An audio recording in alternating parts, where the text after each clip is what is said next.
I think what's particularly sad about this is what the Parliament is spending time on at the moment. There's been both a Senate inquiry and a House inquiry, but that's what we're spending our time on. While real climate legislation is languishing, that legislative change is on the back burner while we're really focusing on favours for Santos. And one for Mum, one for Dad, and one for the country.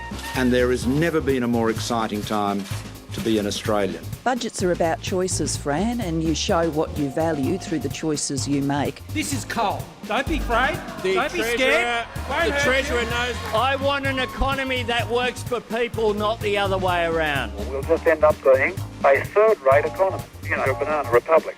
Just follow the money. G'day, and welcome to Follow the Money, the Australia Institute's podcast that explains big economic issues in plain English. I'm Ebony Bennett, Deputy Director at the Australia Institute, and carbon capture and storage, or CCS, is often touted as an essential part of the world's climate change strategy. Capturing emissions from fossil fuels and storing them back underground sounds pretty great in theory, but if it sounds too good to be true, well, it is. Today, the government's sea dumping bill is up for debate in the House, and it is a huge concern for me. I rise to register my distress and disgust at this bill. What it's all about is enabling Australia to import and export carbon dioxide for the purpose of injecting and sequestering it under our seabed. To enable the export of carbon dioxide, CO2 streams for the purpose of carbon sequestration in seabed geological formations, also known as carbon capture and storage. Now, liquefied CO2, it turns out, is incredibly corrosive, and we're pumping it the wrong way up a 20-year-old pipe under enormous pressure. A single leak will result in acidification of the seas, asphyxiation of marine life. Carbon capture and storage isn't new news, but it is really gaining momentum in the LNG sector. The Federal Infrastructure Department gives a breakdown of the site, including potential hydrogen plants, carbon capture and storage. Can you give our viewers today a reassurance that the technology works? Because as you... IPCC was so clear, no new coal or gas. Ditch the public money going towards a new gas plant and instead put that into building renewables. The Australian Parliament is currently considering the Environment Protection Sea Dumping Amendment (brackets using new technologies to fight climate change) and brackets bill. The title of the bill makes it sound promising, but as it turns out, the name of the bill is hiding a lot of ugly truths. And when it comes to CCS, ugly truth is what we're going to talk about today. Our research director here at the Australia Institute, Rod Campbell, wrote a submission for the inquiry into this bill, and he's here to unpack it all for us today. G'day, Rod. G'day, Eb, and g'day any listeners who are still awake after you read out the name of the bill. But I'm just going to call it the Favour for Santos bill. The Favour for Santos bill. All right, so let's unpack this. Rod, you wrote the Australia Institute's submission on this bill, and it was quite a critical submission of this bill, if I may say. What are your main concerns about what this bill will actually do? The main concern is that this isn't about fighting climate change. It's about promoting and facilitating Santos's Barossa gas project. That's the key criticism. It's focused on carbon capture and storage, which is a controversial and largely ineffective technology, but really it's about helping Santos. Why is that an issue? Tell us a little bit about Santos's Barossa project and how it's involved in this. Yeah, so Santos's Barossa project is a proposal to drill for gas a couple of hundred k's off the coast of Darwin. Santos really needs it because it has very expensive liquefied natural gas facilities in Darwin that without Barossa it worries that it might run out of gas. So they're saying they need this gas to keep their multi-billion-dollar facilities in Darwin running and viable. But the problem is, aside from that it's fossil fuel expansion in general, but it's particularly dirty in particular. What they call the reservoir emissions, the amount of carbon dioxide that's in the gas deposit at Barossa is many times what's usually found, what's typical of Australian gas projects. So it's really dirty. Really dirty, and so Santos needs to kind of be concerned about the emissions from this project, and one of the ways that it's proposing to do that is to bury the emissions using carbon capture and storage. Is that right? Yeah, that's right. And listeners might be somewhat familiar with the Barossa project because it's been highlighted for not properly consulting with Indigenous groups on the Tiwi Islands. It's one of the nation's biggest oil and gas projects in almost a decade. The development will see gas processed in Darwin, bringing 600 jobs to the top end. The federal court ruled in September that Santos and the federal regulator failed to ensure those connected to this sea country were properly consulted. The company appealed, denying wrongdoing, only to have their case rejected again today. For me personally, I would say enough is enough. For up to 300 million tonnes per annum. And it's had various problems getting funding, particularly from funders who are worried about, surprise, its climate impacts. And that's where this carbon capture and storage proposal comes in. It's very unlikely to actually work, to ever actually put carbon dioxide under the ground, but it will, saying that there's a plan to do so, and a legally feasible plan to do so, is likely to calm the nerves of Santos's overseas investors. All right. So let's get into some of the serious criticisms contained in your submission. Partly your criticisms are around the fact that this is really facilitated to help Santos's project by all appearances. It's the main project that will benefit from these changes to the law, or at least the project most on the horizon. Yeah, in the words of the Northern Territory government, it's the only project that will benefit for, quote, several years. Okay. And tell us about carbon capture and storage, Rod. What are the prospects that this will actually become a reality? I feel like we've done carbon capture and storage jokes so many times that I've run out of fresh material. So let's just get straight to the data and the facts. It doesn't work. There's data from the Global CCS Institute, CCS, Carbon Capture and Storage, shows that there are only 30 carbon capture and storage projects operating in the world. In the whole entire world, not just Australia. That's the global figure. Whole entire world, 30 projects currently operating. So we've got about 200 countries in the world, and there are only 30 projects, and some countries are doubling up. So the vast majority of countries in the world have no operating CCS projects. Okay, and what about those 30 projects? Are they all incredibly successful commercial ventures successfully storing carbon around the world? As I suspect a lot of our listeners already know, no, they're not. Of those 30, 20 of them are actually designed to pump carbon dioxide under the ground to get more oil out to create more emissions. So if you exclude those 20, there's only 10. The capacity of those 10 is enough to sequester the emissions of just 2 Australian coal-fired power stations. That's incredible. So only really 10 projects worldwide that are for what we might call fighting climate change purposes. They're just burying emissions. They're not trying to get depleted oil out of old oil fields. And if you add them all up globally, just give me those figures again, Rod. Oh, but wait, there's less, Eb. So of the 10 operating projects that are aimed at actually fighting climate change, data's pretty shaky, but what data we do have, like from the biggest one, which is off Western Australia, is the Gorgon project, they're operating at around 1/2 to 2/3 capacity. So their nameplate capacity is around 10 million tonnes a year. That's in total, but they're operating at, perhaps 2/3 capacity, so about 6 million tonnes per year. And to put that in context, 6 million tonnes per year is the emissions from the Port Kembla steelworks near Wollongong. So the operating capacity of the climate-focused carbon capture and storage projects in the entire world could just handle the emissions from the Port Kembla steelworks. It's the world versus Port Kembla. Wow. So those are some pretty dire statistics, bro. By 2040, we have to be capturing and storing more than 2 billion tonnes per annum of CO2. And today, globally, we capture and store around 40 million tonnes. And so it's a great opportunity not only for Santos, but for Australia to be at the leading edge of this technology. And these projects could sequester a grand total of 42.6 million tonnes of CO2 under the ground each year.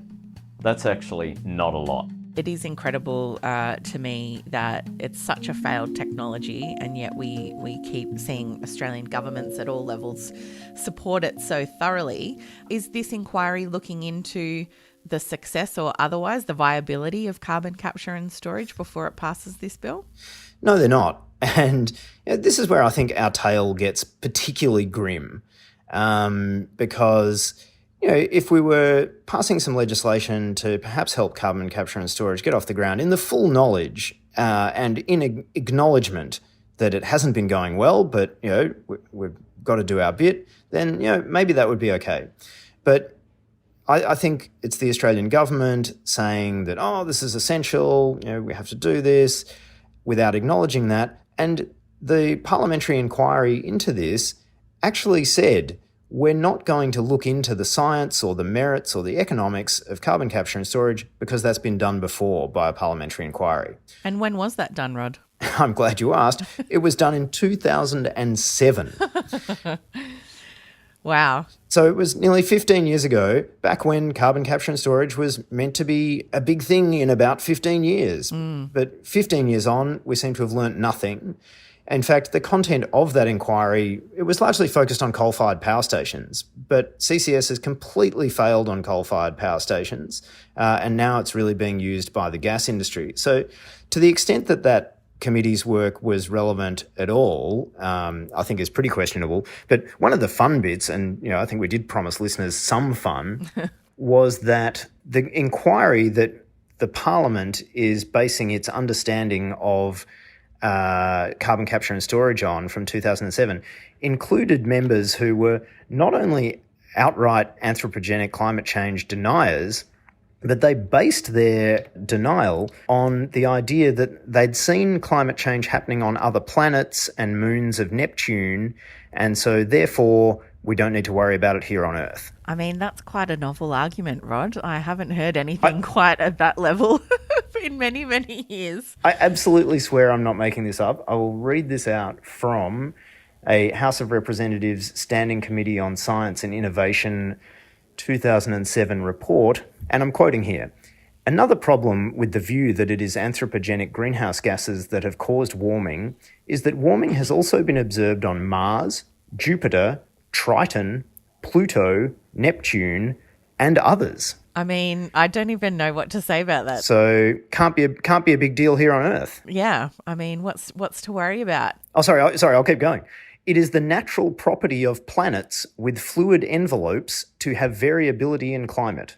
Thus, at any given time, we may expect about half the planets to be warming. This has nothing to do with human activities. These were people on a committee that we are still, admittedly it's a dissenting report, but these were people on the committee that we are still relying on in 2023 to guide public policy on carbon capture and storage and climate change. Yeah, I mean, that's just outrageous, isn't it? There's no other word for it. It is BS. Look, believe me, I am old enough.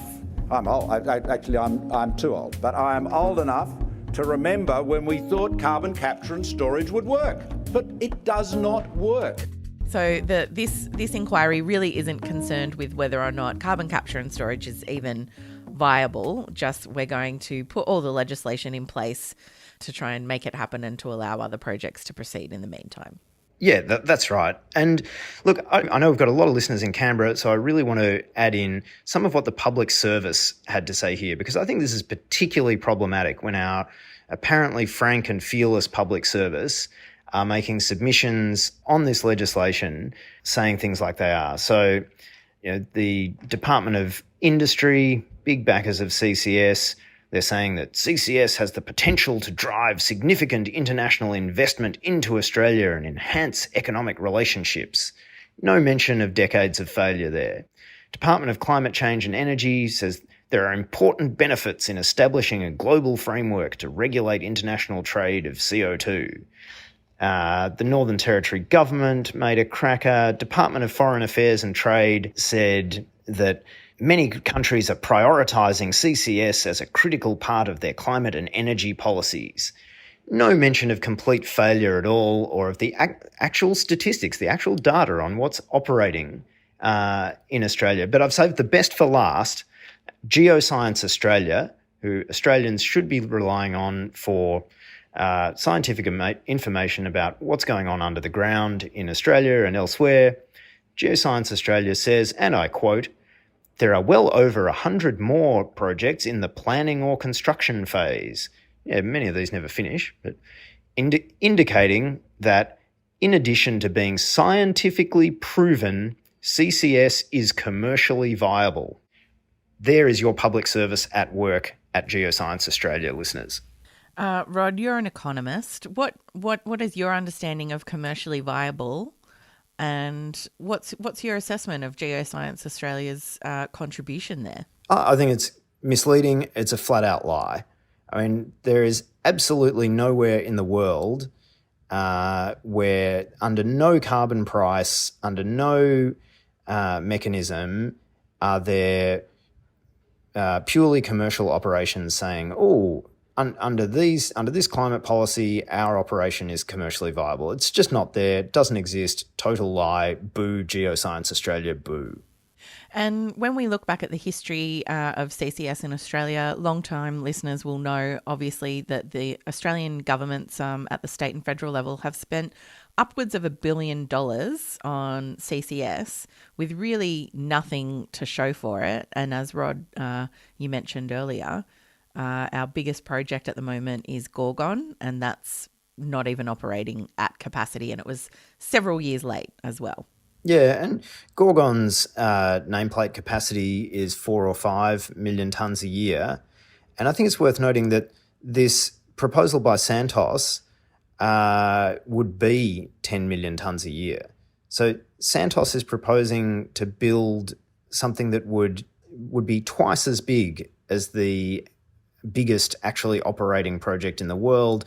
They're planning to roughly double the nameplate capacity of operations in the world by Santos, a company that's pretty famous for being shifty with being shifty. Let's just leave it there. We know that Chevron's Gorgon gas mine, carbon capture and storage, has been a colossal failure, a monumental failure, and that's despite putting $3 billion into it, including $60 million of taxpayers' money.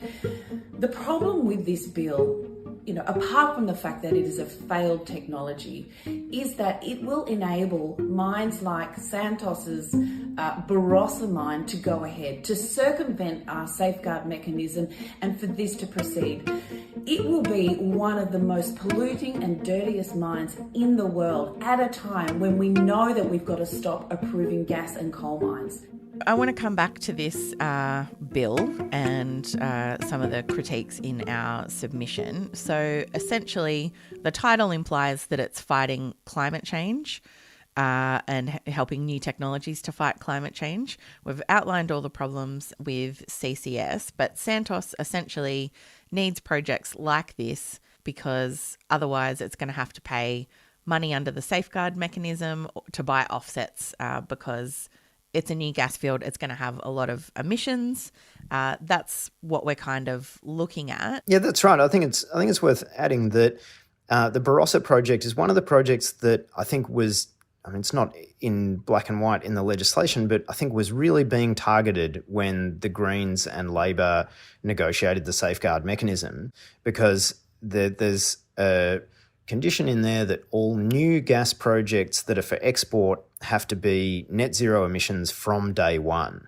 And so it's that part of the safeguard mechanism and its revised form that's really making Barossa have to offset or capture all of its emissions from really early, and that's why they're scrambling to work out how they can credibly say to do that so that investors don't run a mile. But the deal does put a big dampener on the prospects of new gas projects going ahead because of the costs that will be imposed on projects to reduce their emissions. A plan to extract gas from beneath waters north of the Tiwi Islands, pipe it back to a processing plant in Darwin and export it overseas. And just so people are clear what Santos's plans are, they have an existing project off the waters of Timor-Leste, and that's why this bill is necessary, because it wouldn't be in Australian waters, and therefore we need this legislation to even allow Santos to kind of talk about that as an option for how it's going to meet its emissions reductions obligations. Yeah, that's right. So there's some oil fields in either entirely in, I'm not 100% sure on this, either entirely in Timor-Leste's waters or at least in international shared waters. And that's where Santos would like to bury the carbon. But the Barossa project itself is 100% within Australian waters. And so getting the carbon from the Australian waters into the international waters requires this change of legislation. All right, so just remind us, I guess, what the government says this bill will do and why it's bringing this legislation forward now. Oh, they say it will help plan trans-border carbon capture and storage arrangements. But the problem is there's really only one of those, and that's Santos and its Barossa project. And I think what's particularly sad about this is what the Parliament is spending time on at the moment. There's been both a Senate inquiry and a House inquiry. As far as I'm concerned, not nearly enough ink has been spilled about it, but that's what we're spending our time on.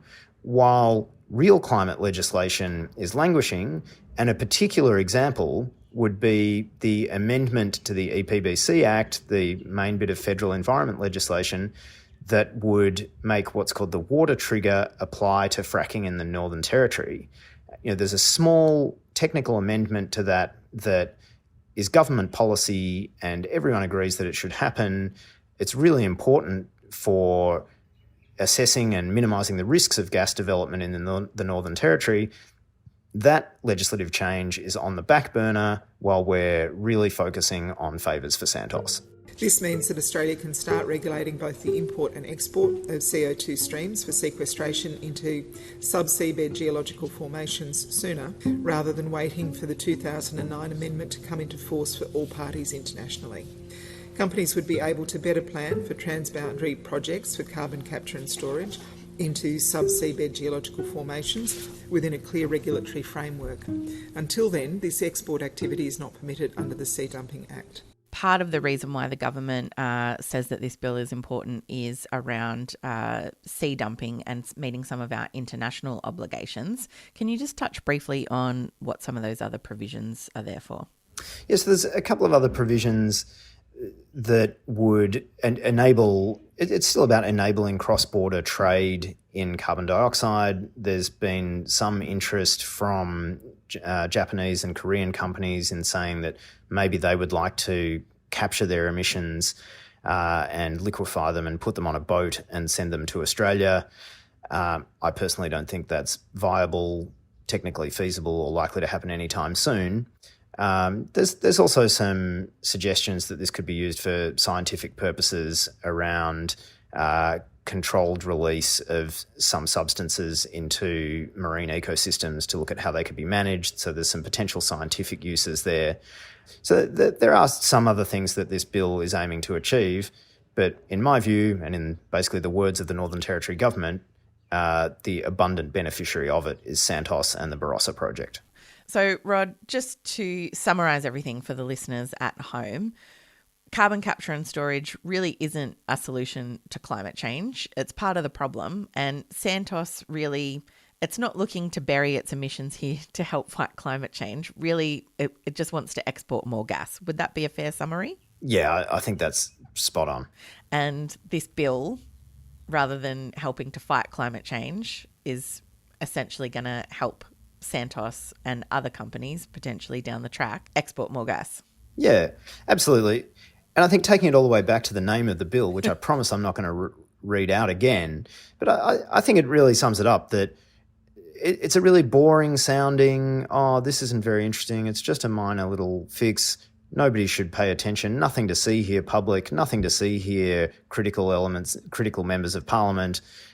This is a sneaky bit of legislation, and it's nothing more than a favour for Santos. Well, thank you very much, Rod. We might leave it there. Carbon capture and storage, or CCS, is a complex mining process whereby fossil fuel companies inject donations into the arseholes of politicians to delay climate action and let them keep making the ching-ching.